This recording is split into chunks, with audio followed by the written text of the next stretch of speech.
Okay. This is going to be part 5 of Daniel. Part 5. This is going to be Daniel chapter 5 and 6. Okay. And you're going to read a little bit of Prophets and Kings. This is going to be talking about In the Lion's Den, Prophets and Kings by Ellen G. White. We read about the first part where Daniel, Shadrach, Meshach, and Abednego are taken from Judah as captives and little boys, but now become counselors in Nebuchadnezzar's office and administration by abstaining from the Babylonian meals and foods and wines and strong liquors and impure stuff by following God's way of being humble to God and to eating a plant-based diet.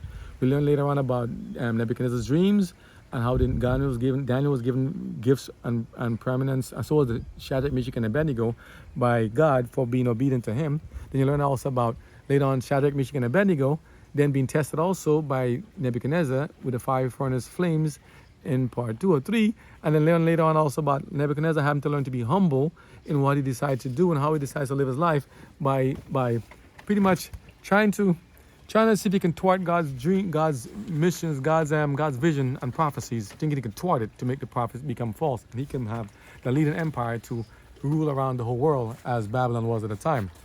So God had to show them at some point in time that he is God alone and not to be taken by anybody else. So I'm going to wrap it up with saying a little bit of character. Daniel had to be tested severely too, other than what he had already.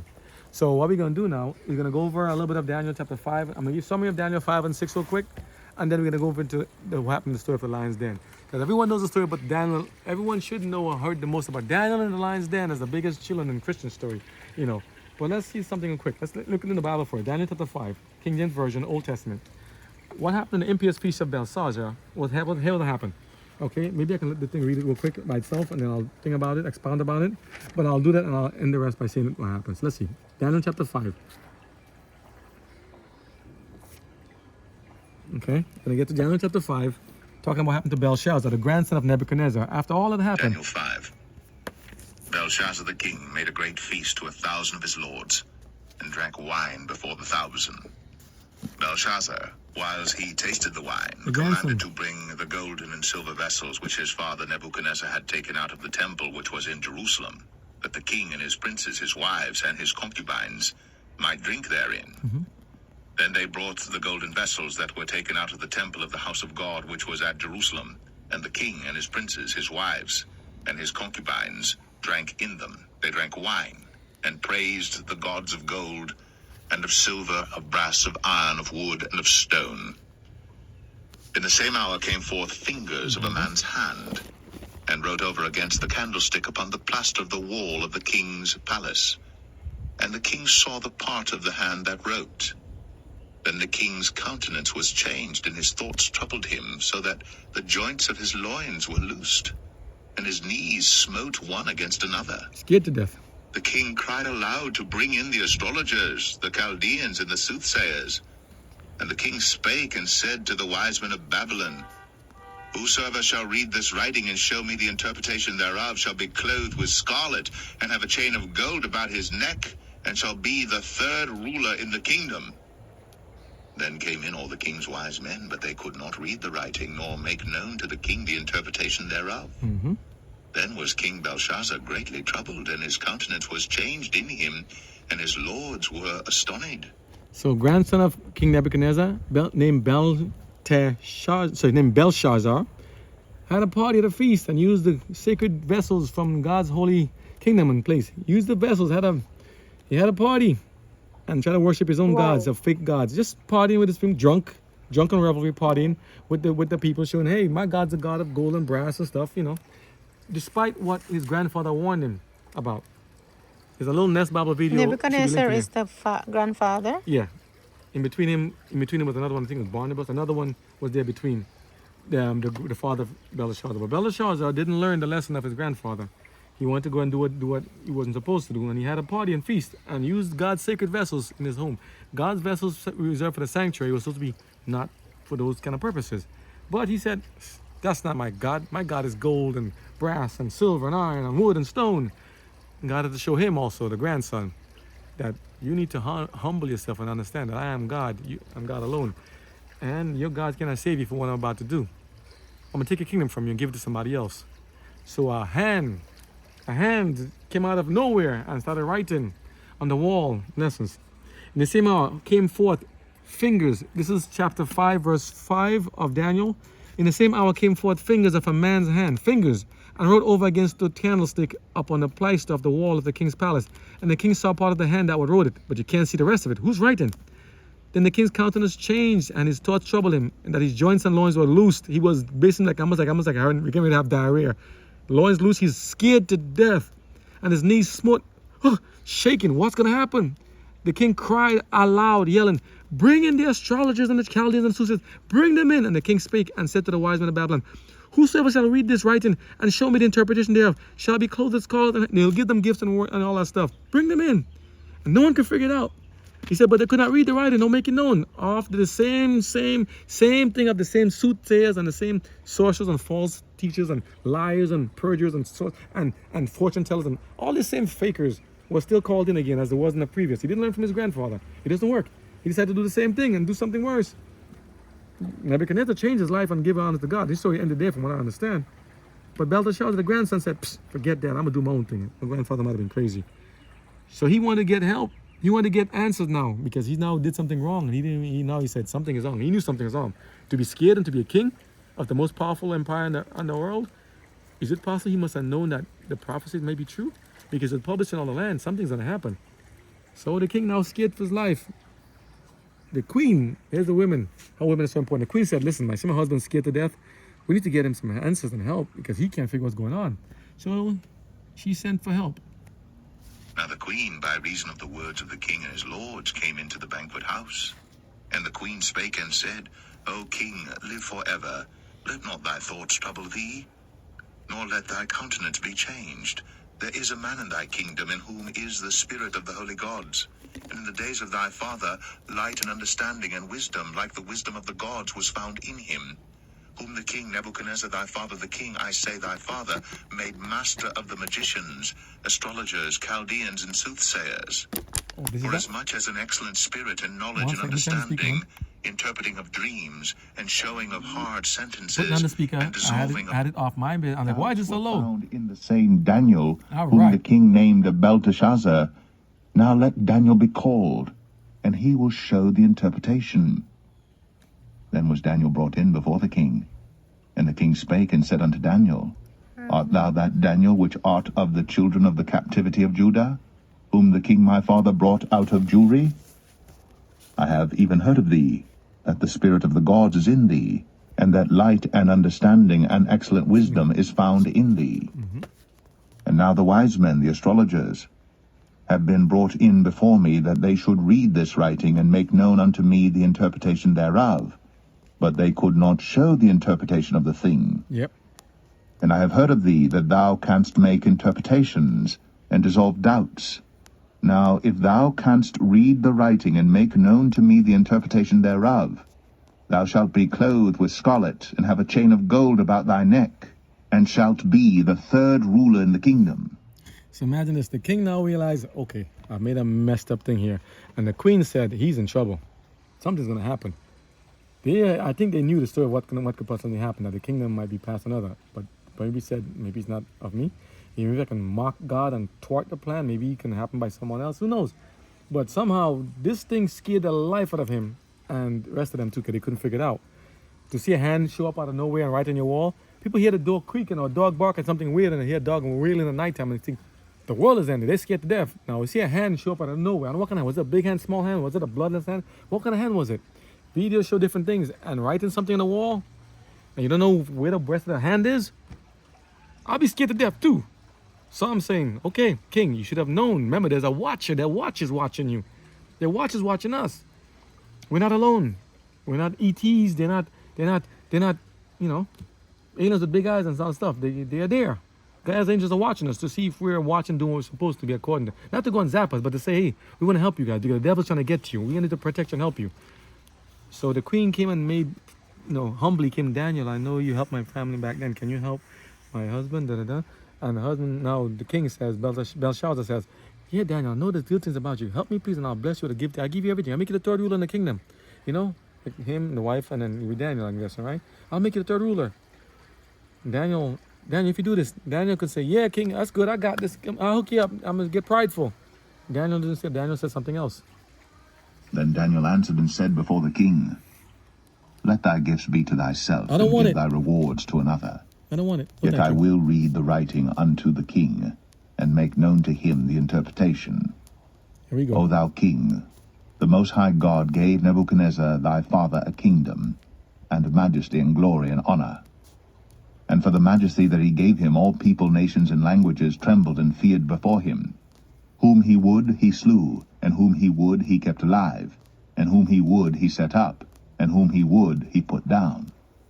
But when his heart was lifted up, and his mind hardened in pride, he was deposed from his kingly throne, and they took his glory from him.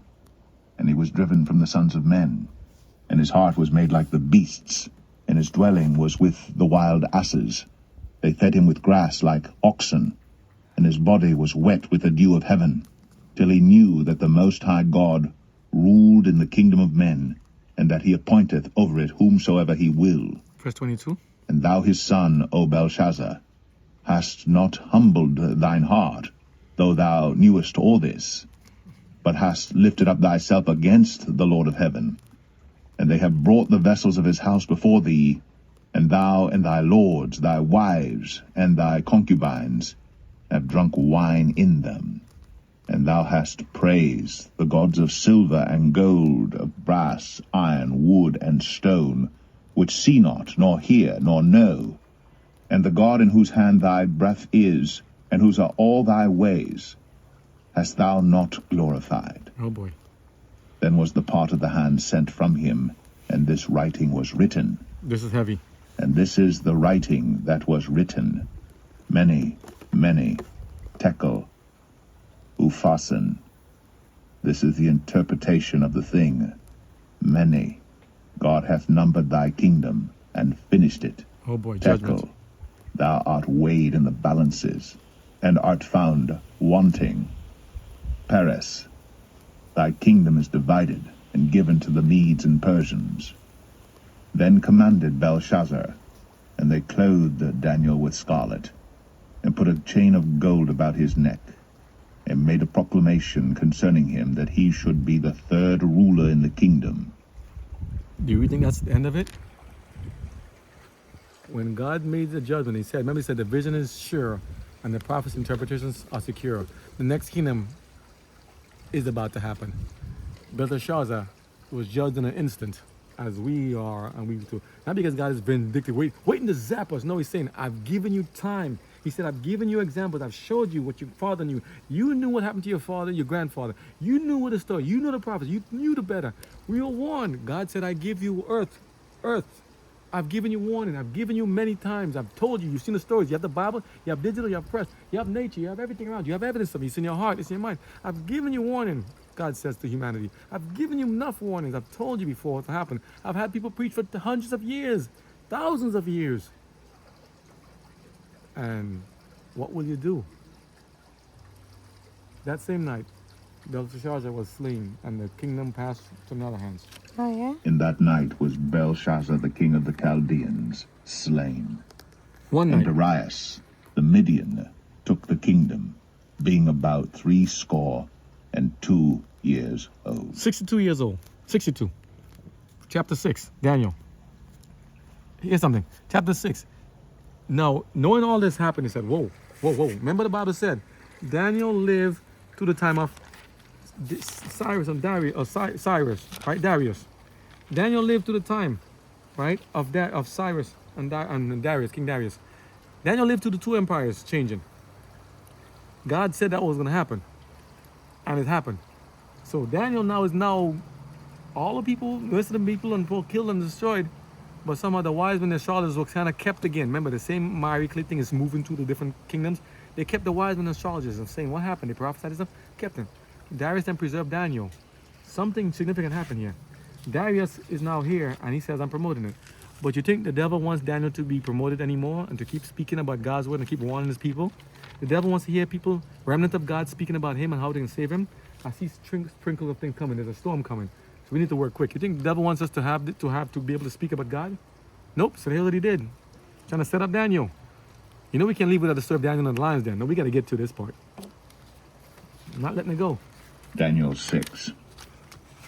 It pleased Darius The to new set ruler. over the kingdom 120 princes, The new ruler. which should be over the whole kingdom. And over these 3 presidents, of whom Daniel was first, that the princes might give accounts unto them, and the king should have no damage. Then this Daniel was preferred above the presidents and princes, because an excellent spirit was in him, and the king thought to set him over the whole realm. Of Medes and Persia. Then the presidents and princes sought to find occasion against Daniel concerning the kingdom, Serious. but they could find none occasion nor fault, Keep trying to set him up. forasmuch as he was faithful, neither was there any error or fault found in him. Keep trying to set him up. Then said these men, We shall not find any occasion against this Daniel, except we find it against him concerning the law of his God. History is going to be repeated. They cannot fight against you and your character and your good character and integrity. So they want to pick a fight with God, Jesus. Again, that's what the devil does. Knock off the weak ones, get anything there. Can't find it, find an attack against God. Know that you'll defend your God and try to see if you're consistent. See if you're willing to honor your God above any human law. So he's going to pick a fight against God. It doesn't end well with them when they do that. Don't pick a fight with God. It's a terrible thing to fall into the hands of angry God, we're told. Remember back then, a musical I think was like, your arms are too short to slap backs with God. I didn't never saw it. I just heard the term and I'm like, wow. But here's what happened. Don't mess with God. But they try to set up, because Daniel's not doing anything wrong. He's giving honest prophets that are coming true. A prophet is known by when the prophet's words are true. When it comes true, he says, this prophet is credible. Should they not understand this guy's credible? Why would they want to seek a case against him? What he said? The princes, those ones. Then these presidents, the people who God set up, God and Jesus, right? The people, Darius set up Daniel to be leader. He said, Daniel, you have a good spirit in you. I believe what you say. Your words are true. You prophesy this whole thing happened. The people now says, I don't want no Hebrew or no descendants of Judah, no holy man ruling over us. He's not one of us. They don't want none of them ruling over us. Pride and ambition and pomp again. They have their own. They want their fake ones to rule over them. They don't want to hear the truth. They don't want Jesus. They don't want anything to have Jesus in there. Anything similar in this world? They don't want to hear godly teaching? Where are the 10 Commandments in the school? Where are the 10 Commandments in the world? Where are the 10 Commandments in the life? Not the way that people have been using it to bully and enslave and to live hypocritically, but the real commandments of love and passion and binding up the sick and to help those who are hurt and need healing. The one of spreading God's message in the Great Commission. Where are the people holding up God's law to stand firm for Him? They want to set him up, and it's going to backfire. Then these presidents and princes assembled together to the king, and said thus unto him, Plotting. King Darius, live forever. Plotting. All the presidents of the kingdom, the governors, and the princes, the counselors, and the captains, have consulted together to establish a royal statute, and to make a firm decree, that whosoever shall ask a petition of any god or man for 30 days, save of thee, O king, he shall be cast into the den of lions. Now, O king, establish the decree, and sign the writing, that it be not changed, according to the law of the Medes and Persians, which altereth not. Wherefore King Darius signed the writing and the decree. Now when Daniel knew that the writing was signed, he went into his house, and his windows being open in his chamber toward Jerusalem, he kneeled upon his knees 3 times a day, and prayed and gave thanks before his God, as he did aforetime. Is Daniel backing out from his normal routine of giving God praise and honor and thanks? They said, why didn't you just keep quiet and just close the door? Why didn't he slink away? Why didn't he just, come on, Daniel, what would you have done? What should I have done? There's a Sunday law coming, there's a national decree coming also, death decree, after a while of them entreating and asking and treating us with fines and stuff. What are you going to do? Why did Daniel do what he did? Would you and I dare to be a Daniel still? Chapter 6 of Daniel, Old Testament, King James Version. Let's go to verse 11. So they're plotting against Daniel to see if they can set him up. They couldn't get him directly, so they try to get something what he does with his God, as is happening again. Did anyone sign an exemption? Are there injunctions being made in courts and everything out to fight against God's people? Let's see. Then these men assembled, and found Daniel praying and making supplication before his God. Praying for them. Then they came near, and spake before the king concerning the king's decree.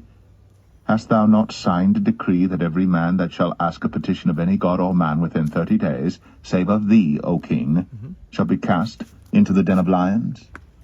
The king answered and said, The thing is true, according to the law of the Medes and Persians, which altereth not. Understand? Laws. Remember, this is Esther's time. I think Esther then came after Daniel in the sense that the laws of the Medes and Persians, they made it so much that you cannot change the law. Once it's written, it's final. That's how they say how powerful and permanent they are. It's so interesting. Humankind can be trying to make something that's so permanent. They write some things down and they think you never can change it. They are men. They change everything can change every day. Who are they to determine But that they that's can't change? the law. But that's their law. It's not in the Bible. Man can change law. King's law. But the king's law, the king is not God. But they want to set themselves up as if they are king. The Medes and the Persians believe that they are like kings and gods. For them to say they can make a law and can't change it, but they can dare try to change other people trying to change God's law. How so? How can I take over somebody's law and then take over? So king said, I want my law to be permanent, and now they take and someone else came, another king take over the other law. It's like, well, which Medes and Persian king's law is standing true? But here's the thing: if we can give preeminence and say that the king's law we abide by it is so permanent, laws of Congress, legislative halls, not just there here in America and everything else too. It can't be changed. The courts have to rule. The 3 branches of government, everything all around the world. If they can make human law so permanent and so strong and lasting with such an effect, having the weight of it behind you, what about God's law? If God said, I am God, I change not. Think that in Matthew. Think not that I came to change the law. I came to destroy the law. I came to fulfill it. God said, I don't change. That's why you're not destroyed.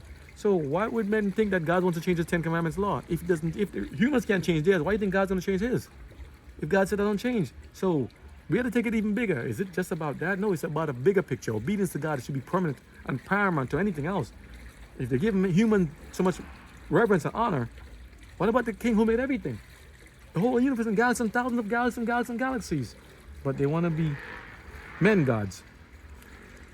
Then answered they and said before the king, They set him that up. Daniel, which is of the children of the captivity of Judah, They set him up. regardeth not thee, O king, nor the decree that thou hast signed, but maketh his petition 3 times a day. He's ignoring you, king. Then the king, when he heard these words, was sore displeased said, with "Oh, no. himself, Wait, and who? set his heart on Daniel to deliver him. Wait, who was he displeased with?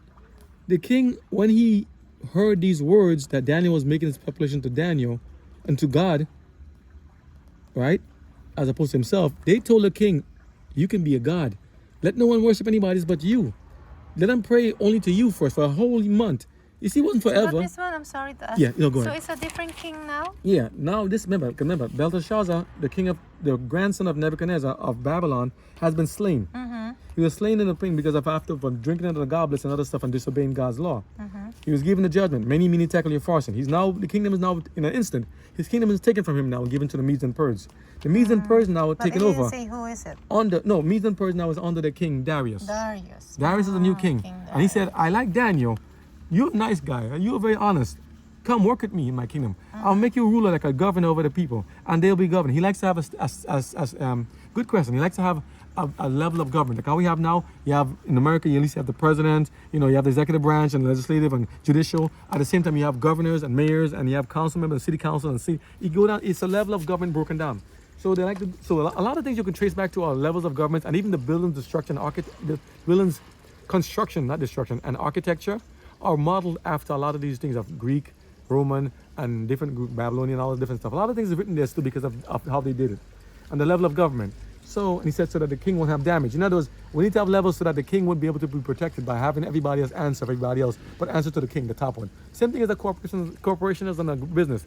CFO, president, secretary, everybody else, different people working in different departments, managers, same basic idea. So Daniel's made that a high top official. The rest of them said, we don't like him. He's an outsider. He's new, coming up in here, trying to act like a. Daniel's not pushing them around, but they don't like anybody being above them. That's an outsider. You, who are you to come here be a judge among us? Who are you coming to be a God among us? Are you a Moses? Are you a Jesus? Are you a Joseph? Who are you? Do you see the same story played out? Who's Daniel? Like a Jesus character. Son is praying to save his people as his customer, praying 3 times a day, praying for his people. Jesus was praying for his people. Solo. Praying solo. Before he prayed together, sometimes they pray together, sometimes they pray solo. But they don't like him being in power above them. Get rid of him, they say. So they decide to go there and say, let's make something. Let's make the king believe he's a god. Let's trick the king. The wicked powers, satanic agencies, say, let's trick the king to believe that he's a god. So king, let us make something that makes you, let me fluff your head a bit. What if he said that no one to worship any other god but you for a month? Can you work with that? That's just to be careful of pride. Be careful of pride. That sounds interesting. Shouldn't he have thought this out? Shouldn't he have rationalize and reason this out with all his counselors, including Daniel. But sometimes they may have surrounded him and clouded him and said, listen, that sounds good. I am now the rule power. Remember, Babylon is now fallen. It's fallen. The first one is fallen already. Media Persia is now ruler over the whole entire world. That's a lot of power. We have power. We have trouble just trying to rule our own house, our own city or block. Rule the whole country, America, the continent of this European continent, African, Asian continent. You're now in control of the whole world. That's a lot of power. I know they say absolute power corrupts absolutely, but he's still humble. He likes Daniel, and he wants to do the right thing. And he said, okay, that sounds interesting. I'm a god. Could it be that I've been like a god? Because God did name him and Cyrus to be the ruler, to take over Babylon. God named him by name. That should tell him somebody knows what's going on. Daniel knew. So now the king said, oh boy, I think I might have been tricked. I think I let pride go to my head. Uh-oh. So the king said, oh no. He said, something happened. He said, what happened? He said, oh no, something happened. He said, oh no. He said, when the king heard this, when he heard the words, he was so displeased with himself. He wasn't angry at Daniel. He was himself and set his heart on Daniel to try to deliver him. He said, oh no, I see what I was tricked. Daniel is a faithful person. I see they set Daniel up. Who say that? Daniel? The king is saying something happened. You see they did something against Daniel. Daniel has been faithful and good. Why did I do that? Oh no. Sometimes God allows people to learn their errors by having other people pay the price for a certain period of time. But God has another plan to show the king who's really in charge, who's really powerful, that he's not a God as you think he could, or people try to fluff his head telling me to believe he's a God. Some people, the the yes men, yes women, yes you are. God's like, no, you're not. I'm a God. I'm gonna show you my servant. Now you've listened to the people who messed you up, who tricked you now to try to make my servant pay the price. God's humble people, God's servants are now being held captive again, as Haman was promoted again to now try to kill the children, Mordecai, the children of Israel in Esther. The same story again played out. They tried to kill the deliverer and the helper by listening to false teachers and false opinions and liars and soothsayers and witchcraft and witches. That's what witches and stuff do to you. That's what they do. They tell you false things and try to make you believe that you're a god. When anyone try to make you believe that you're a god, that you can be godlike, like alchemy and stuff. You can have godlike qualities, not realizing that you're just men and women, just like us, base men and women. That's when we go into trouble. Pride again, sin, the devil tries to fluff our head like he told Fluff Eve.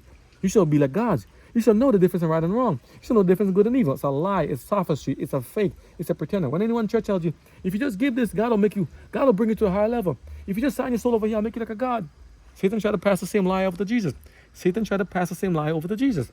Satan tried to trick Jesus to say, if you just worship me, I'll give you everything. Lies again. They try to play the same trick every time. So now Daniel's in trouble because of the king's action of pride. But is Daniel really in trouble? He potentially could be if he's disobedient to God. Daniel could have been like, you people, you guys, I'm sick and tired of having to tell you this stuff.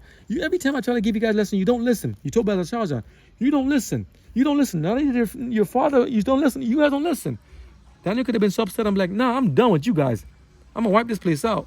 But Daniel was such a humble eunuch. He's such a loving, gentle guy. I'm amazed, The king was trying everything to do to help Daniel to get out. He tried. Trying to find whatever laws he can do to counteract the laws. So the king tried to get Esther and Mordecai to make laws to counteract Haman's law against killing all the Jews of Purim time. That's what he did. The king's trying. And he labored till the going down of the sun to deliver him. That's the king trying to help Daniel. Then these men assembled unto the king, and said unto the king, Know, O king, that the law of the Medes and Persians is, that no decree nor statute which the king establisheth may be changed. So the king is trying his best to save Daniel, so argue with them in parliamentary inquiries and making stuff and making hearings and all that stuff. And they knowing what they did and how they set him up, keep saying, king, nope, you can't change it. Nope, you know the laws. If not, you're violating the law. You can be subject to death yourself. You know the laws. He was tricked. And because of pride, he got himself boxed in too. Trying to become the godlike, the God-man issue. This is the God-man thing. They mess themselves up, get tricked and fluffed by other people. So trying to boost their head, swallow, tell them they use back then to swallow their head. And they made a mistake. But he's learning to become humble. He said, I made a mistake. The king now is saying, I was wrong. I need to save Daniel. Daniel's name is not Belshazzar anymore. He now has a different name, right? My counselor, my great friend Daniel. I need to help Daniel. The king is fighting for Daniel. What about the people in the kingdom? Who will fight for Daniel too? Aren't they still captives in Judah too? From Judah in there? Where are they fighting for Daniel? Then the king commanded, and they brought Daniel, and cast him into the den of lions. He said, okay. Now the king spake and said unto Daniel, Thy God, whom thou servest continually, he will deliver thee. Did you hear that? Did we hear that? Did he said, hey Daniel, question mark. The God that you serve, is he able to deliver you, Daniel? Is it possible he can save you? Daniel, are you sure? Are we sorted this out? Are we added all this stuff? Daniel, are you sure God will deliver you, Daniel? Nebuchadnezzar was questioning Shadrach and Meshach, who can deliver you out of my hand? This king is now saying, I see I'm not a God already. I can't even save you from my own people. I can't even save you from my own group, my own treacherous advisors, fake ones, my own fakers, my own liars are here. I can't even save you from them. I'm not anything like that. I'm not a God. I already learned. He's learned quicker. He said, "Whoa, learn this lesson." They know the story happened to Nebuchadnezzar. Daniel must have told them, and the story is also written. They know what happened. He says, Daniel, I'm not worried about you. I know they tricked us and they set us up, but Daniel, he says, listen. He says, Daniel, here's something, Daniel. I have so much faith. Thy God, Daniel, whom you serve, Daniel, every day, continually. He knows Daniel serving God every day. He said, Daniel, your God's going to deliver you. I'm not worried.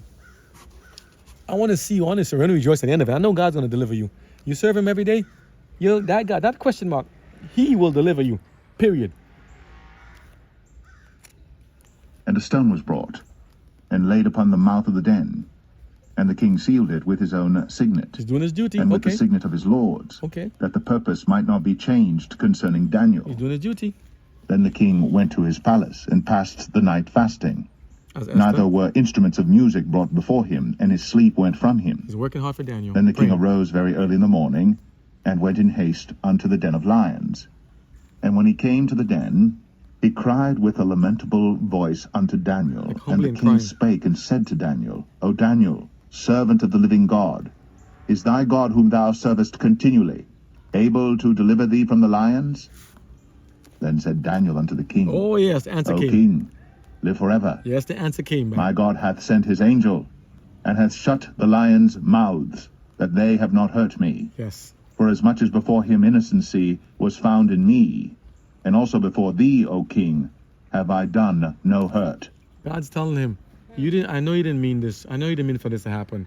The king is humbled, and he's like, God, Daniel, I am so sorry. I meant to make him crying, Lord, Daniel, I'm so sorry I had this happen to you. It's my fault. I'm so sorry. I knew that you're God. You're the best friend, almost like the best friend I have to help me doing this stuff.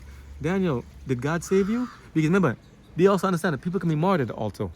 Sorry. Daniel, did God save you? I know he can save you. Did he? You understand? Did he? Because did he let you be martyred so he can make me have another story to tell? Daniel, did he? And Daniel came back and said, "O king, live forever." Must have been music to the king's ears. God did it again. God did it again. He said, King, I didn't do anything wrong. God said you would falsely judge. You were misjudged. I will save you. You didn't do anything wrong. You didn't do it in wishing. You didn't try to get me and try to go against.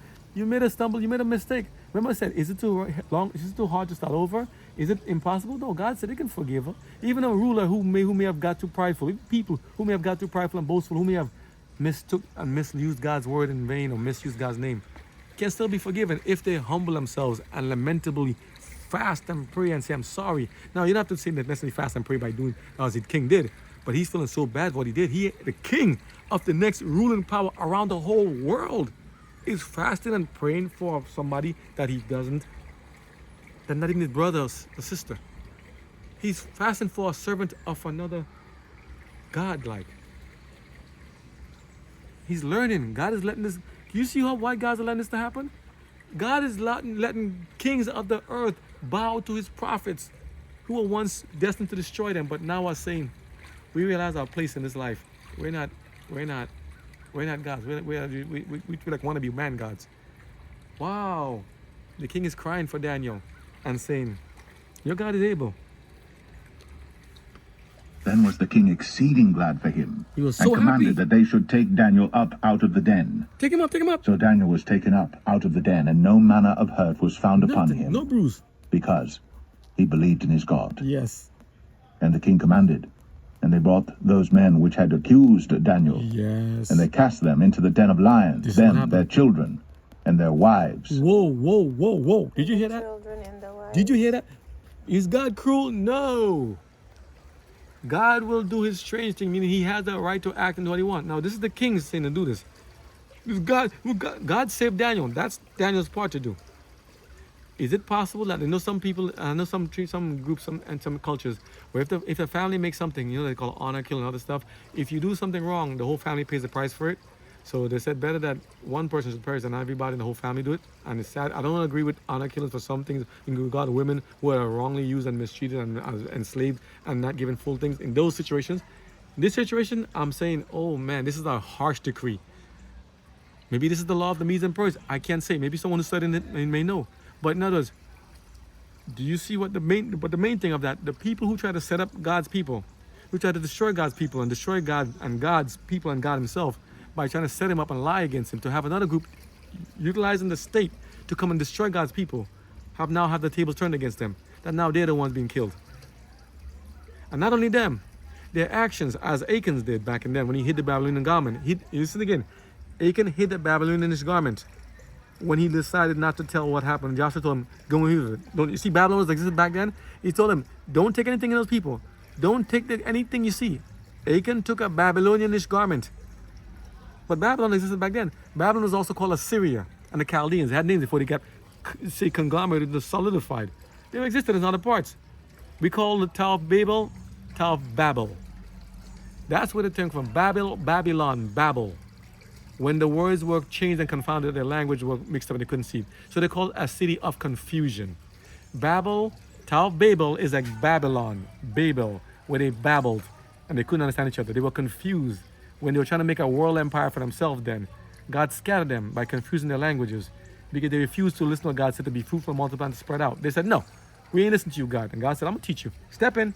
Confusion. You can't speak. And God said, that's what I said, Babylon is fallen. They fell again. So God's calling us all now to come out of the Babylonian confusion of language and tongues. Come out of that false pseudo-speak. Come out of that thing of these practices and debauchery. Come out of that kind of practices of confusion. Come out of the confusion where you don't know who you are, your identity or whatnot. Come out of it. You need to know who you are in relation to him.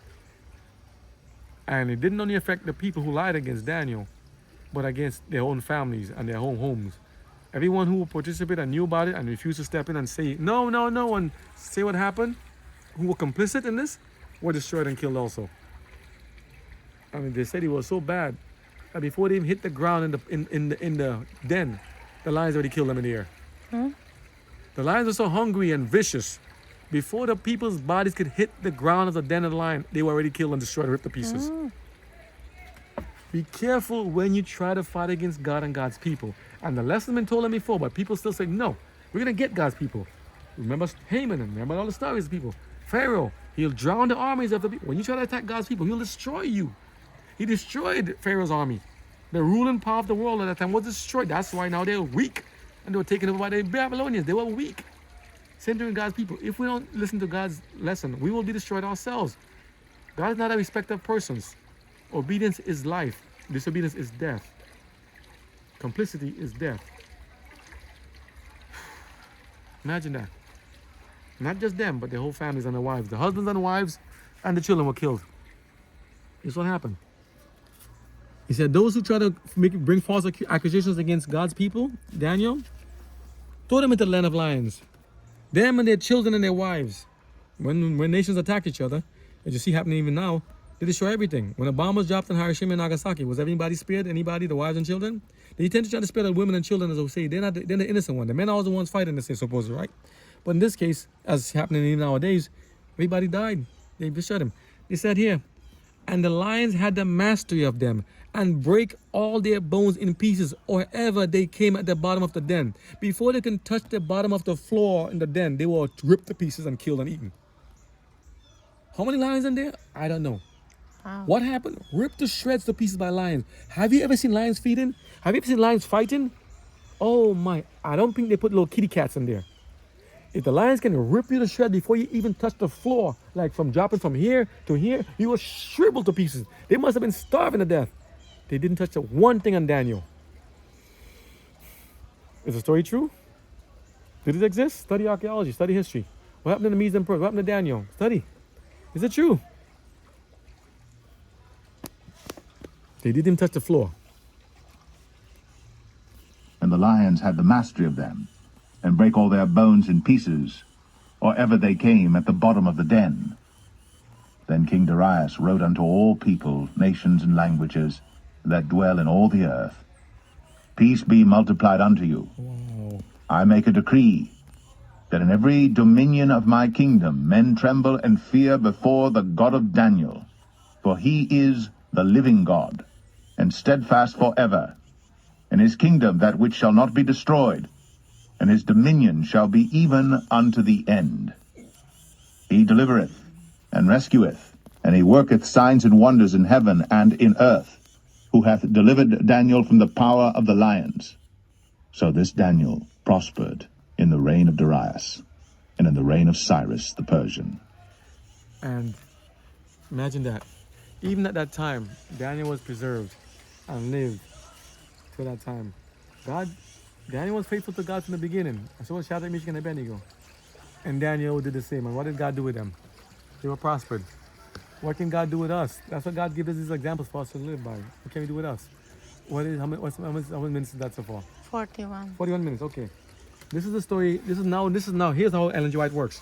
So now we know the story of Daniel, because I was going to read this part first and then show you guys what happened. But this is how Ellen G. White works. Now she said, okay, let's go to the deeper part of Daniel. I'm going to read it straight as it is. I'm trying to add as little as possible to make it go fast, okay? It's about how many pages? 408 to 415 of Daniel, of Prophets and Kings by Ellen G. White, talking about this. The chapter is based upon Daniel chapter 6, okay? Ellen G. White talking now.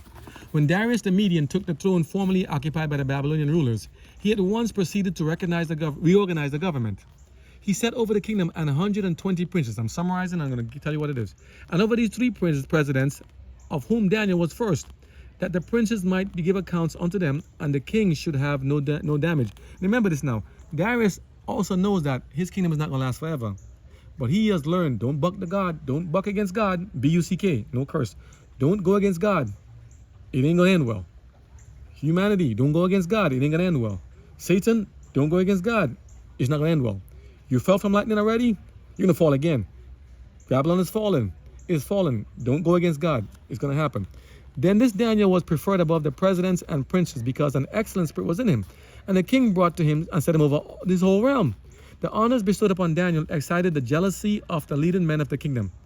And you can say women too, if they have rulers even now. Because now we have to apply what happened back then to us even present day. Are people jealous of us sometimes when we're promoted and given godly favor by being obedient to God? Yes. And they sought for an occasion of complaint against him. They looked for something to find against Daniel. But they couldn't find anything. And don't give him anything either. Don't do sloppy work. Do the best you can, everybody. For all children of God, do godly work to make them proud and see that glorify your Father in heaven. Remember God says, let your light so shine before men that they may glorify your Father in heaven and give you, you know what I'm saying? And give him glory. Paraphrase, right? For as much as he was faithful, Daniel, neither was there any error or fault in him. Daniel's blameless conduct excited still further the jealousy of his enemies. Even still, just because he's blameless, he's making them angry. As Cain killed Abel. As God said, Cain will try to kill you again, thinking they're doing God's service.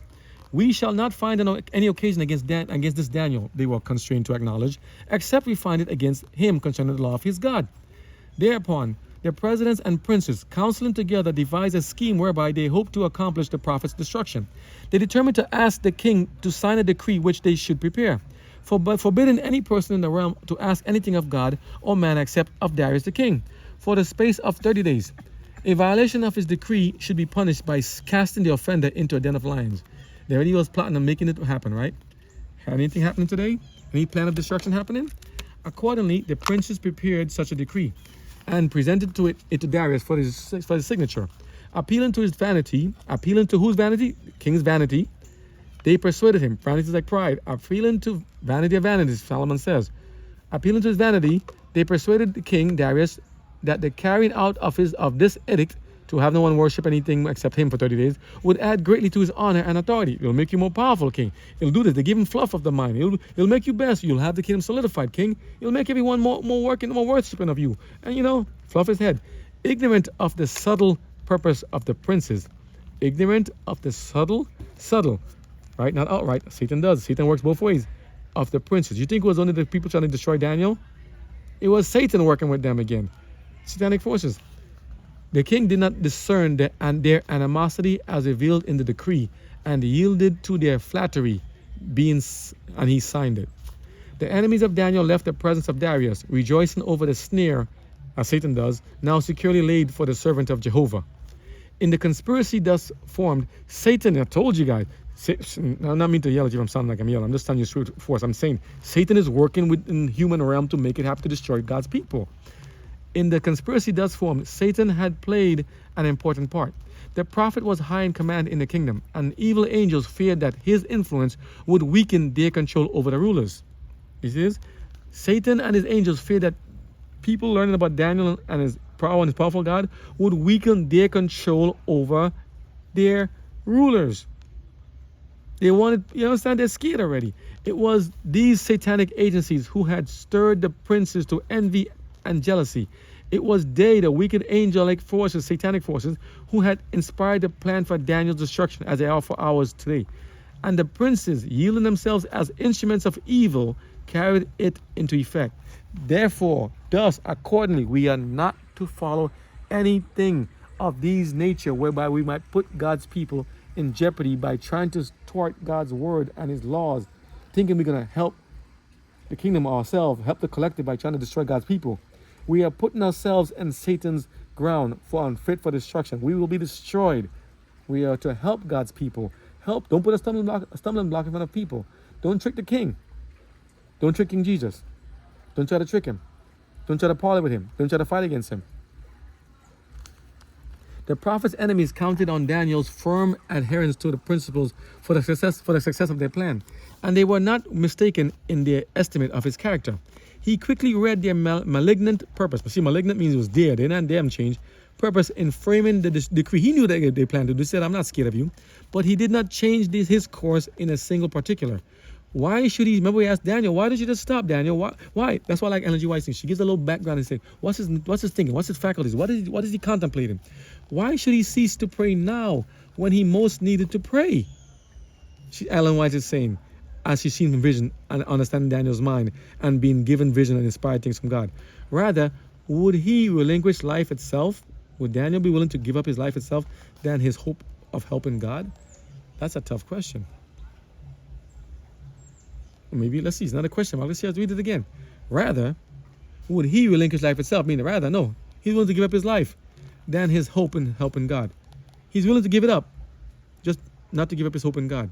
With calmness, he performed his duty as chief of the princes, and at the hour of prayer he went to his chamber, and with his windows open toward Jerusalem, in accordance with his usual custom, he offered his petition to the God of heaven. He did not try to conceal his act. Although he knew full well the consequences of his fidelity to God, his spirit faltered not. Daniel's spirit didn't falter.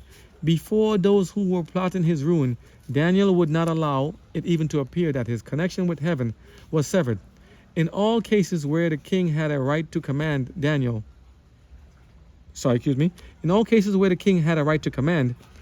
would obey. Understandable, right? But neither the king nor his decree could make him swerve from allegiance to the King of heaven, King of kings, as the disciples said to the chief priests and rulers who tried to beat them and tell them, we'll put you in jail, Peter and the disciples, if you dare speak about God again, Jesus of Nazareth. He said we ought to obey God rather than man. When the laws of God and man are in conflict, in a collision, we ought to obey God, the King of kings, rather than man. It's going to be a tough decision, but the battle is coming again. Thus the prophet boldly yet quietly and humbly declared that no earthly power has a right to interpose between the soul and God. Surrounded by idolaters, and we all live in souls, right? Surrounded by idolaters, he was a faithful witness to his truth. Daniel was. His dauntless adherence to the right, right? R-I-G-H-T, was a bright light in the moral darkness of that heathen court. Daniel's faithfulness was light, as God said, let your light so shine before men, that they may see your good works and glorify your Father which is in heaven. God knew what he had in Daniel. Daniel stands before the world today as a worthy example of Christian fearlessness and fidelity. For an entire day, the princes watched Daniel.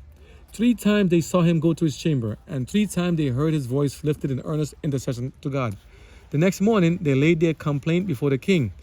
Daniel, his most honored and faithful statesman, had set a royal decree at defiance, it says. Hast thou not signed the decree, they reminded king?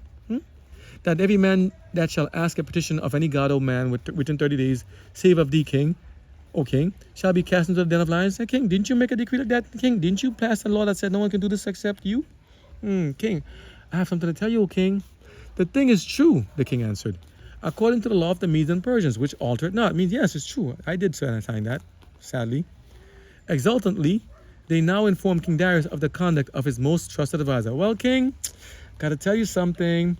That Daniel, which is of the children of the captivity of Judah, that foreigner, they exclaim, that outsider, that outcast, that holy man, that different person, that one who decided to follow his own laws, not you, king. Regardeth not the decree, O king, nor the decree that thou hast signed, but make it his petition 3 times a day. It's not like what Haman said about the Jews and stuff, about the Jesus' people, huh? Or about what Pharaoh heard about the children of Israel in Egypt, where they said, they don't follow your laws. And if by chance another group comes along and they start war break out between Egypt and them, your children of Israel might sign with them. They make it all sound nice to join evil, huh? Evil always sounds so nice until the final payment comes due. When the monarch heard these words, he saw at once the snare that had been set for his faithful servant. He said, oh man. He saw that it was not zeal for his kingly glory and honor they were looking after, those fake ones, but jealousy against Daniel that had led to the proposal for a royal decree.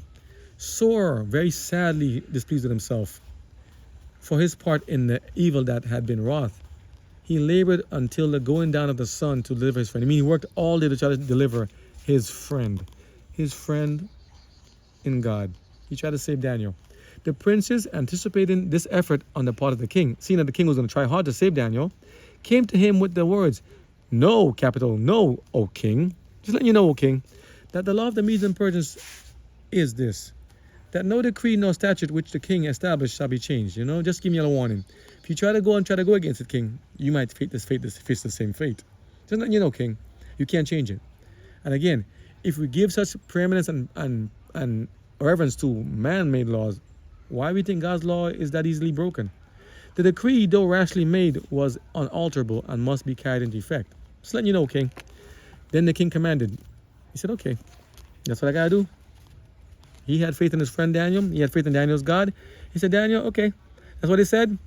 I believe, Daniel, you can do it. I believe you can do it. Let this contest, let this thing go through. The devil's accused of the brethren. Let us show the devil what's going to happen, and to his people that join with him. Then the king commanded, and they brought Daniel, as they always accusing the brethren, right? And they cast him into the den of lions. Now the king spake and said unto Daniel, Daniel, thy God whom thou servest continually, he will deliver thee. Capital H, he will deliver thee, not a lowercase. This is real God. A stone was laid on the mount of the den, and the king himself sealed it with his own signet, and with the signet of his lords, that the purpose might not be changed concerning Daniel, like a stamp of his approval. Yes, I did this in error. I made this decree. I have to live by the consequences as well. I will do it. Then the king went to his palace and passed the night fasting. No food, just fasting. No music. Neither were instruments or music brought into him. He didn't want to be happy. Nothing to console him. He's sitting there worrying about his friend. Knowing God would do it. He said, I'm going to pray, just in case, I pray that God will help my friend out. And his sleep went from him. He couldn't sleep. God did not prevent Daniel's enemies from casting him into the lion's den. Here's something people always ask. Why are good people suffering at the hands of evil people so long and always and continually? Why don't God just save them out of it? Why don't God just do a secret rapture and deliver them from the tribulation? Why don't God just deliver them now? Listen again. God did not prevent. That's why I have to read this one, because it's good to remind myself as well, and all of us, what God is planning. God did not prevent Daniel's enemies from casting him into the lion's den. He permitted evil angels and wicked men thus far to accomplish their purposes. But it was that he might make... Why did God do that?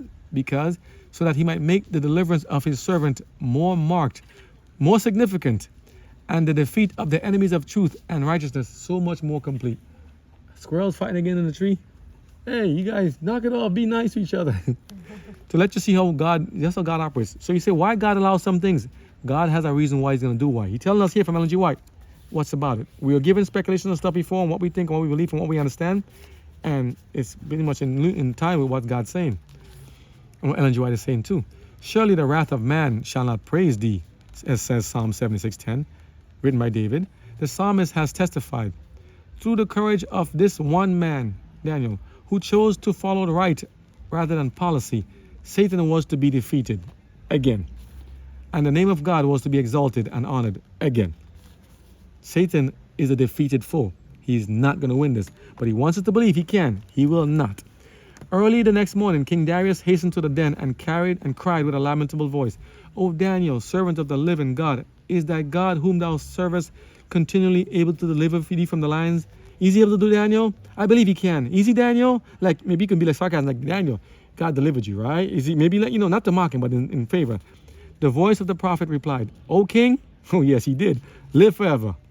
My God had set his angel, his, capital S, angel, and had shut, you see how many angels? One angel, to shut the mouth of all his lions, and had shut the lions' mouth, plural, mouths, S, that they have not hurt me. For as much as before him, as much as in front of God, I am innocent.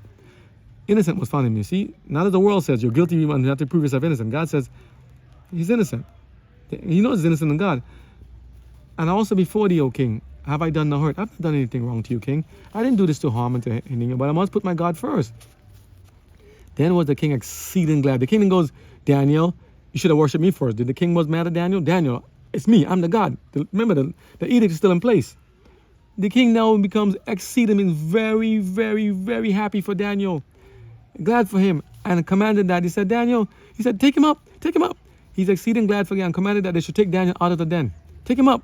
Remember, the other people, when they fell in the den, they were smashed to pieces before they even hit the floor. Now the people are allowed to take Daniel out, and they're not even attacking the people from getting in there and taking Daniel out. Because he might have been lowered down so he can't climb up. What was this den like? Who knows? But they had to get him up. They didn't attack the people either. So God is holding the mouth of the lions back too. Holding back the destructive forces to protect God's people. So Daniel was taken up. To be taken up means you were once down. To be taken up means you were once down, right? Daniel was taken up out of the den, and no manner of hurt was found upon him, because he believed in his God. And the king commanded, now here comes the judgment for the people who were trying to set Daniel up, set God's people up, that they brought those men which had accused Daniel, and they cast them into the den of lions, them, their children, and their wives, and the lions had the mastery of them, and break all their bones in pieces, or they ever came to the bottom of the den. They didn't even hit the bottom. Payment for wickedness comes fast. But when God knows your heart is repentant and your intentions are well meant, he will deliver you and save you. He didn't have Darius destroyed. He knew Darius was tricked. See how God gives us forgiveness? See, people say, God is just vengeful, only destroys. He's vengeful. Now, the people who plotted against Daniel was destroyed. Wasn't the king part of it too? Didn't the king sign it with his ring? And didn't the king sign it? He knows to go fight against it would be death for him. Maybe he could be. He had enough confidence in God and Jesus and Daniel so that if his life was spared, he can help Daniel to be more effective also. Can God use even a pagan king to be more effective for his people if given the right time and the right situation? Did God use Nebuchadnezzar? Did God use even Pharaoh? Did God use, remember, didn't Jesus get saved again by being delivered and being sent into Egypt, from Nazareth into Egypt for 2 years to save his life from Herod when Rome tried to destroy him? Didn't he get saved from that? Can God use another entity that may not be considered holy or Christ-like to save another person who is unholy? Didn't the Romans protect Paul when they're trying to plot attack and kill him? Didn't Peter sleep between guards chained to death for the next day? And God woke him up and saved them and didn't kill the Roman soldiers? Some of them are just doing their job innocently. God looks at the innocency of our heart. People said, God just want to destroy all of us. I'm afraid of him. He can kill anybody. He's wicked. He's cruel. God says, no. I'm here to preserve and save life. The squirrels still fight him. I'm here to save life. I'm letting you know. You could have destroyed Darius. You could have killed Nebuchadnezzar and have it ended. You could have killed Pharaoh right away. He said, no, I'm going to let you guys know. I'm going to let you guys see what Satan will try to do. using these evil angels and evil entities to try to trick God's people and still save you in Satan's face. Take that, Satan. Stamped again. I win. Did Satan stop there? No, because he's the accuser of the brethren. God is giving him time for us to see the sin thing play out. It has to play out so we would know. Don't repeat this again. So what happened now? That's what happened. I'm reading because I'm so excited. I love to read the story. I always wanted to read the story about Daniel. I love to read the stories again. So this is helping me, by the grace of God, to give me another rejuvenation of faith and to be strong in the Lord. So let's see what happened here. The king reads the decree. The king commanded that they brought Daniel, took him out. Right? Here it goes. And they brought those men which accused Daniel over here on the side, page 411 of chapter what? Chapter 44 in Prophets and Kings by Ellen G. White. We're reading in Daniel, based upon chapter 6 of Daniel. And the king commanded and brought those people who accused Daniel and threw them into the lion's den, them and their families. So sad. Once more, a proclamation was issued by a heathen ruler, exalting the God of Daniel as the true God. King Darius wrote unto all peoples, nations, and languages that dwell in all the earth. Remember, he controls the whole earth right now. He's running it. Remember, God said he sets up who he wants to set up in place and who takes down who he wants to take down.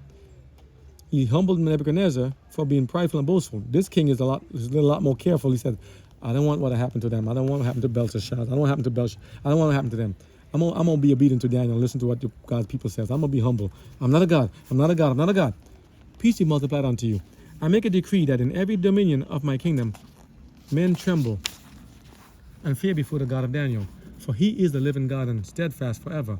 And his kingdom, the God of heaven, that which shall not be destroyed, and his dominion, God of heaven, shall be even unto the end. Alpha and the Omega, the beginning and the end, as Revelation says. He delivered and rescueth, and he worketh signs and wonders in heaven and in earth. Who had delivered Daniel out of the power of the lions?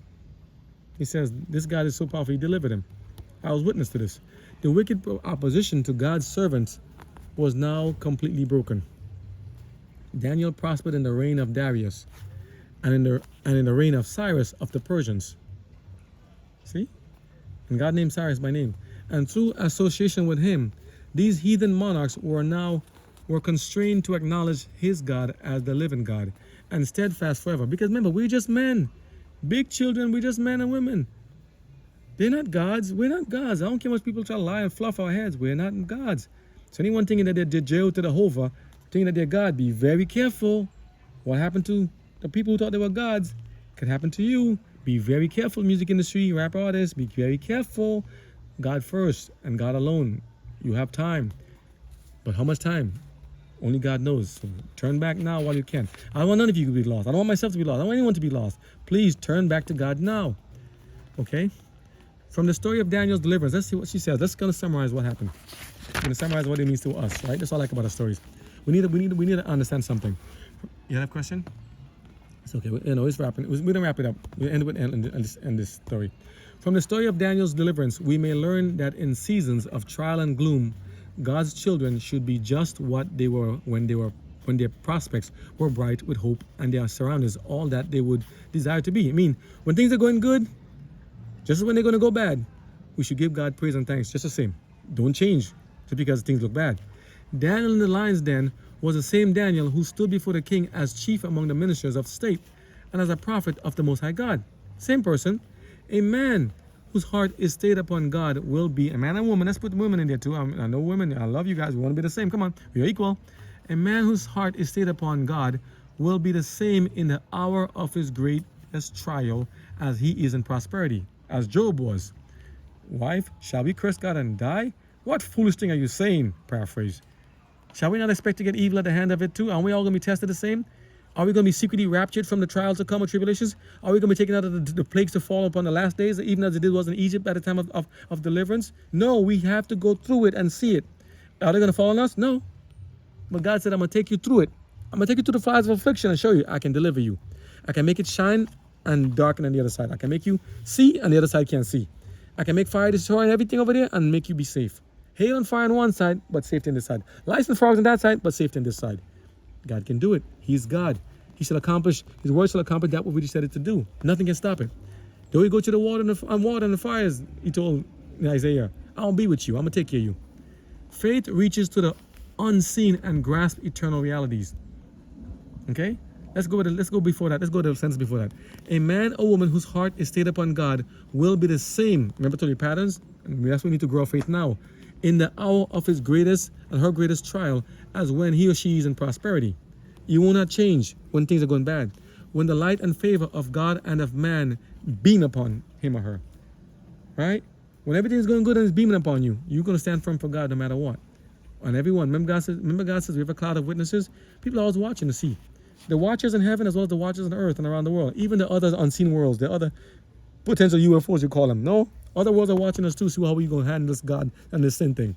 Heaven is very clear, near those who suffer for righteousness' sake. Christ identifies his interests with the interests of his faithful people. Christ suffers in the person of his saints, and whosoever touches his chosen ones touches him. So God said, be careful. How you treat him or her, as in this in the Old Testament, is how you treat God. What you've done to the least among them, even the children, is how we treat God. Be very careful how we treat other people. The power that is near to deliver from physical harm or distress is also near to save from the greater evil. God give us strength. Please, I wish to have this kind of faith. Making it possible for the servant of God to maintain his integrity and her integrity under all circumstances. And to triumph through divine grace. God's redemption at Christ's expense. The experience of Daniel as a statesman. I'm not talking lower because I'm weak. I'm weak now. Well, my voice is just burning me a bit, so I want to get it wrapped up. So that means it's going to be wrapped up for the day in this regard, right? But I'm not giving up. I'm not done. Let's get it done. The experience of Daniel as a statesman in the kingdoms of Babylon. Kingdoms. I mean, after one, the kingdoms. Belteshazzar, including his father before, putting Barnabas. Kingdoms of Babylon and Medo-Persia reveals the truth that a businessman is not necessarily a designing policy man, but that he, or say businesswoman too, he or she may be a man or woman instructed by God at every step. Means you can do both. Okay, don't think, oh, one or the other. No. But we got to follow God when things conflict. Daniel, the prime minister of the greatest of earthly kingdoms, was at the same time a prophet of God. What about Joseph, Zephaniah? What about Moses? The party, they're celebrating over there. There's a housewarming going on down there. I'm burping now. The food is digesting quick in the belly. Let's see. Daniel, doing both roles, receiving the light of heavenly inspiration. Yes, he did. A man or woman of like passions as ourselves. The pen of inspiration describes him, Daniel, as without fault. His business transaction, Daniel, as we should be, when subjected to the closest scrutiny of his enemies, as ours are, were found to be without one flaw. So should we try to skirt and be bad and to smite and beat the servants and to act unruly and bad and destroy and devious to God? Should we do that? No, we should not. Right? What we should be doing? The best work. This is, sorry, water? Huh? What? This? Oh. Should we be trying to act as the world and disobey God and act bad? No, we should not. Right? Strict compliance. Let me go back. Let's finish the sentence. He, Daniel, was an example of what every businessman and woman may become when his or her heart is converted and consecrated, and when his or her motives are right in the sight of God. Strict compliance with the requirements of heaven brings temporal as well as spiritual blessings. Unwavering in all his allegiance to God, unyielding in his mastery of self, Daniel, by his noble dignity and unswerving integrity, while yet a young man, won the favor and tender love of the heathen officer in whose charge he had been placed. Daniel chapter 1 verse 9. The same characteristics marked his afterlife, even as a young boy, right? And afterlife don't mean after he died and came back to life. No, it means it is older in life. Daniel arose speedily to the position of prime minister of the kingdom of Babylon.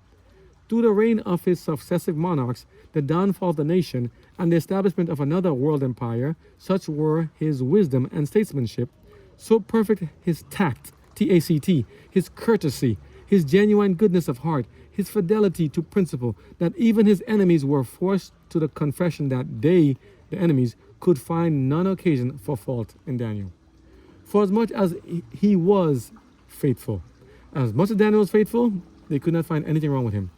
I would love for someone to say that about me no matter what, about you and everybody else. Can't find any fault in me. I want to be perfect too, like Daniel was, as Jesus was. I dare to be a Daniel. Honored by men with the responsibilities of state and with the secrets of the kingdoms bearing universal sway, Daniel was honored by God as his ambassador. and was given many revelations of the mysteries of for ages to come. Daniel's wonderful prophecies, as recorded by him in chapters 7 to 12 of the book bearing his name, were not fully understood even by the prophet himself back then. That's how powerful they were. But before his life, Daniel's life, and before his life labor is closed, before he died, he, Daniel, was given the blessed assurance that at the end of the days of his, the end of days when God comes, at the end of time, in the closing period of the world's history, he, Daniel, would again be permitted to stand in his lot and the place. Means God's going to give you a chance again to stand in your lot. Mean that you're going to be saved, Daniel. You're going to understand. You're going to be able to be know that your words. So Daniel's sleeping in the grave. She said he's sleeping. He's not there. He's going to have to stand in the lot too. He has to be decided too. It was not given him to understand all that God had revealed of the divine purposes. This is not given to all of us why God does what he wants, how he operates this way, why is God a man not has a son or a wife, why God does. He's not giving. We don't need to know all the details. We need to do our part. We need to know just enough. Not every boss, not every employee, not every CFO or or CEO tells every employee what the company's going to do, what he needs to get done. We just need to do our part on the job, right? We say we're going to follow what the boss says to do, but the heavenly boss tells us to do, and we ask why for. We ask God what for, how come, why should I? What, you know what I mean?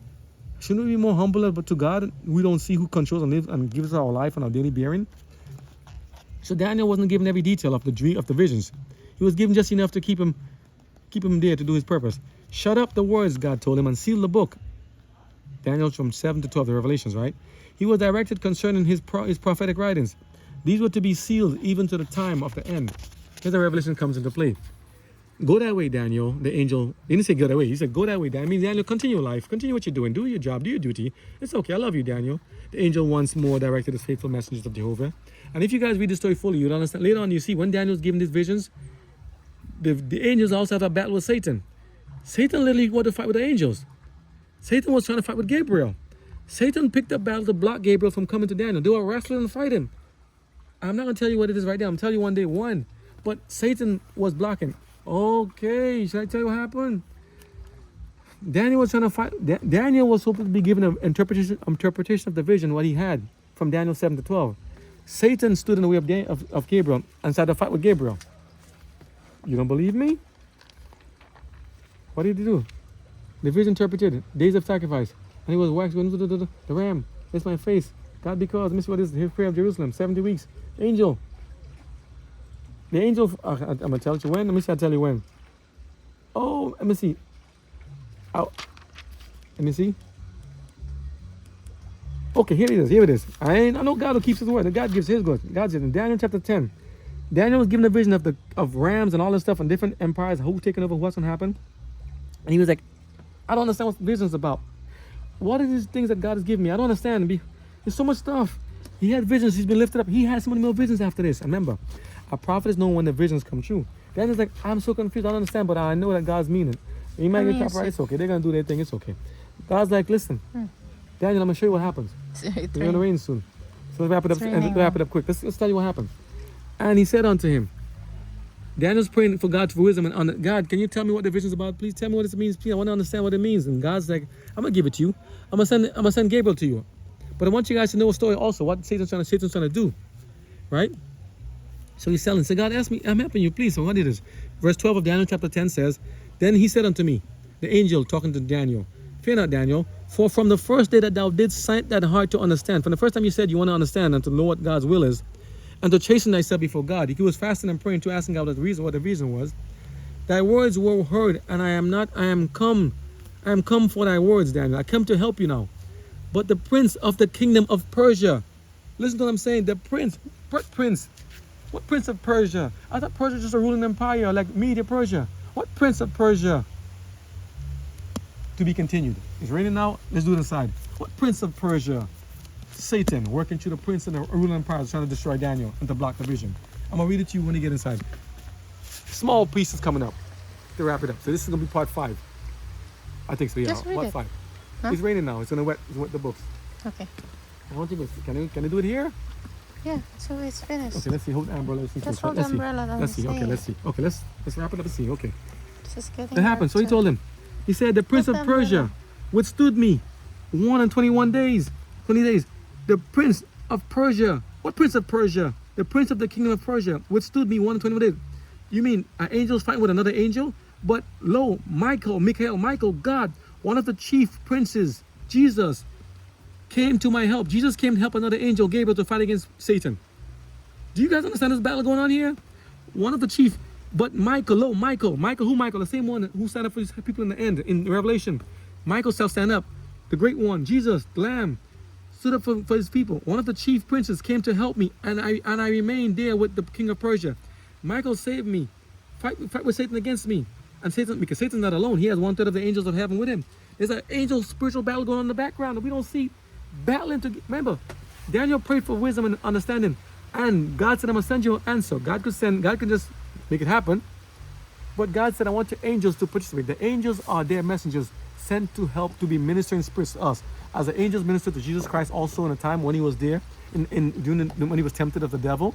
After the devil finally left and fled from him, after God rebuked the devil using scripture, the devil left him. And the angels came and ministered to him. Same thing here. Daniel's praying for help in Revelation. Thank you, God, for holding back the rain for a bit. Thank you. The rain stopped a little bit. God said, I'm sending you a heavenly, because the angels are going too. Lord, what's in? Put me in, coach. Put me in, coach. Put me in. I want to see what happens. Put me in. I want to go there and fight against what? I want to go fight against the devil. I want to help my brother, my friend Daniel too. I want to be on your side. The angels are working, heavenly angels are working together with human agents to make the prophecy happen. Do you see? There's a battle going on in the spiritual realm we don't see. 21 days they were fighting. 3 weeks. Satan was fighting with Gabriel. 3 weeks. Satan and his evil angels were trying to block Gabriel, fighting with him. 21? 21 days they were fighting. Wow.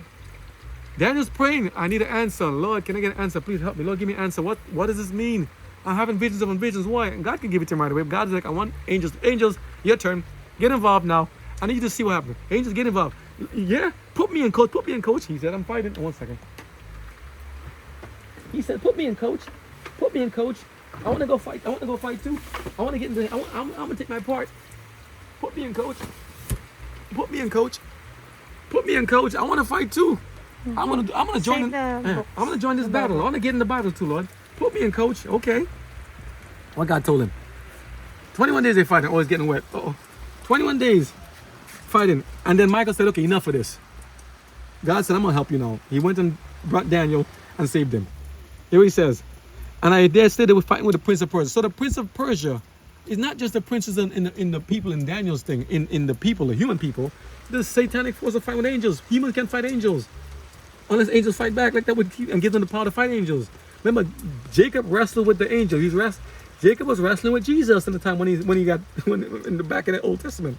That was a fight there, but he couldn't win against God unless God allowed him to win. God likes you to win with him. Likes to give in to you, to help you, but not to help harm yourself. So what happened here?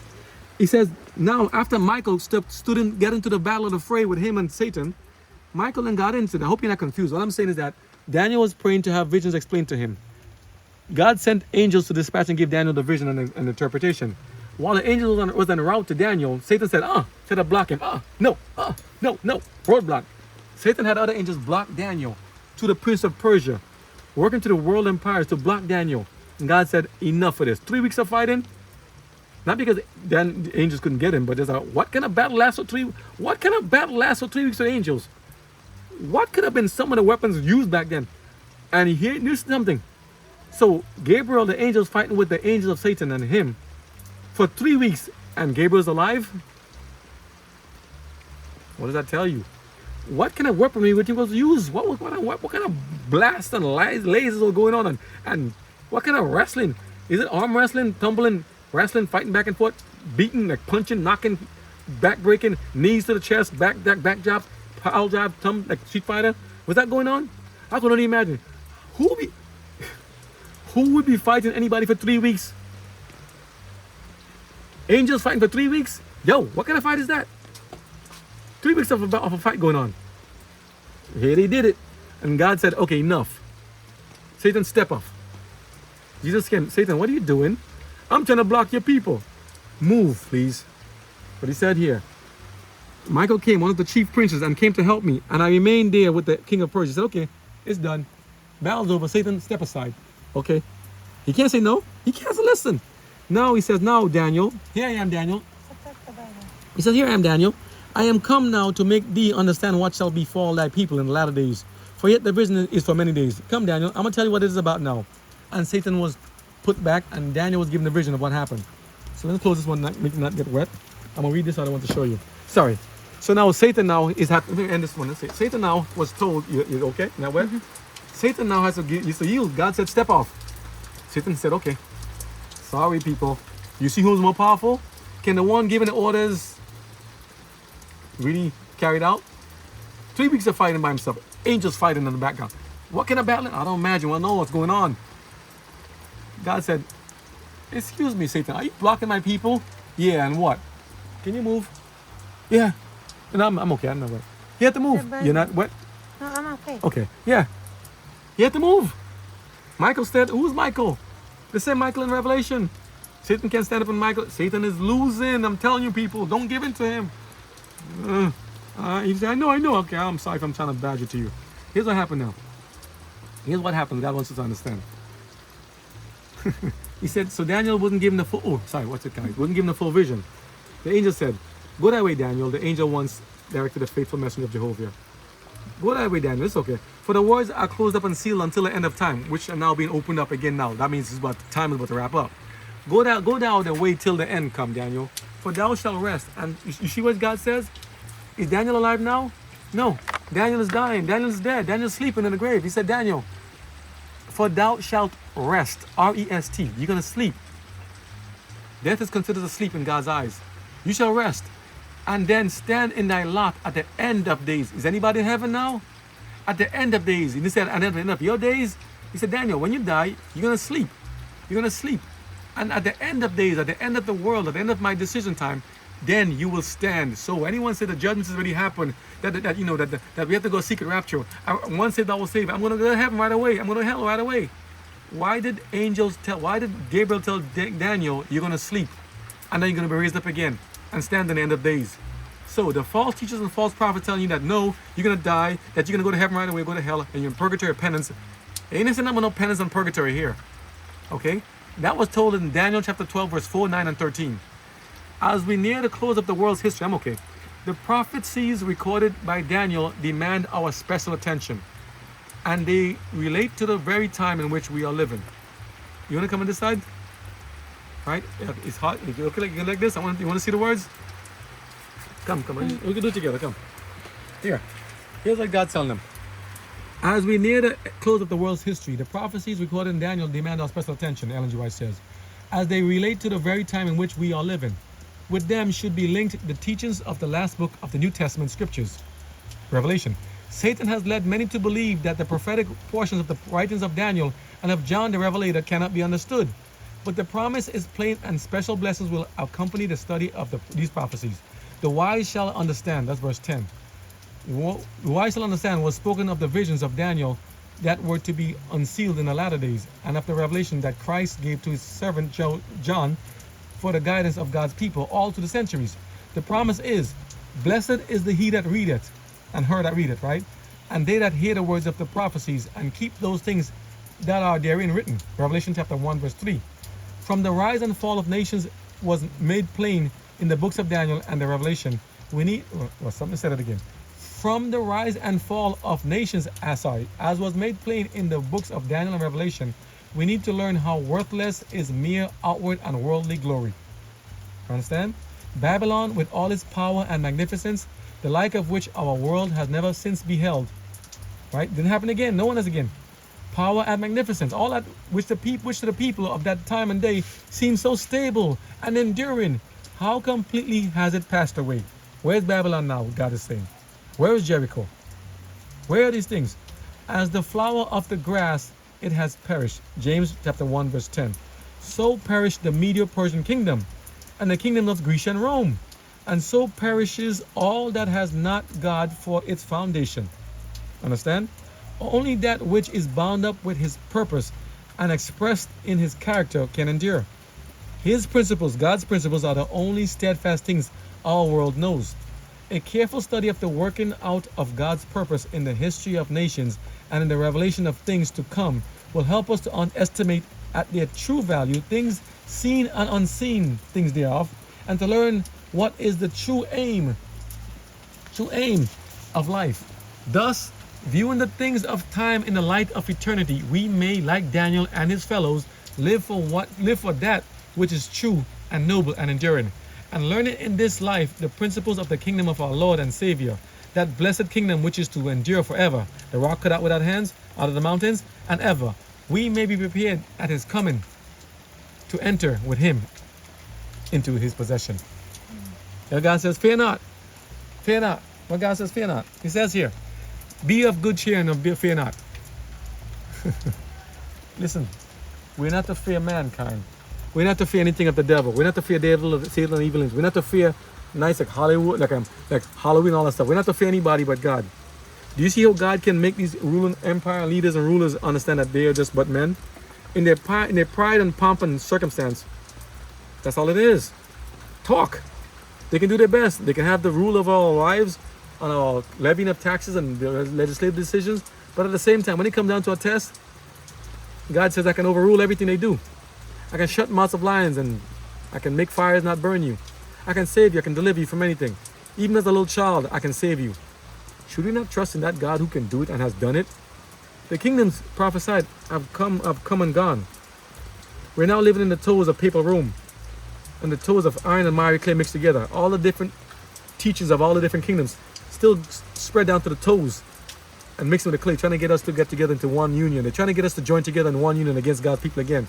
It's not going to happen. God's going to save his people, even amidst the tribulation to come. We're going to have to go through a testing time.